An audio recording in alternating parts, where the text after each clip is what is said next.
اور ہم اس طرح ابراہیم کو آسمانوں اور زمین کے عجائبات دکھانے لگے تاکہ وہ خوب یقین کرنے والوں میں ہو جائیں۔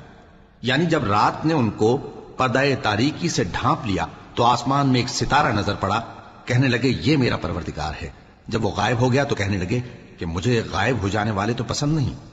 پھر جب چاند کو دیکھا کہ چمک رہا ہے تو کہنے لگے یہ میرا پروردگار ہے۔ لیکن جب وہ بھی چھپ گیا تو بول اٹھے کہ اگر میرا پروردگار مجھے سیدھا رستہ نہیں دکھائے گا تو میں ان لوگوں میں ہو جاؤں گا جو بھٹک رہے ہیں۔ پھر جب سورج کو دیکھا کہ جگمگا رہا ہے تو کہنے لگے میرا پروردگار یہ ہے، یہ سب سے بڑا ہے۔ مگر جب وہ بھی غروب ہو گیا تو کہنے لگے لوگوں، جن چیزوں کو تم اللہ کا شریک بناتے ہو میں ان سے بیزار ہوں۔ میں نے سب سے یکسو ہو کر اپنے آپ کو اسی ذات کی طرف متوجہ کیا جس نے آسمانوں اور زمین کو پیدا کیا ہے، اور میں مشرکوں میں سے نہیں ہوں۔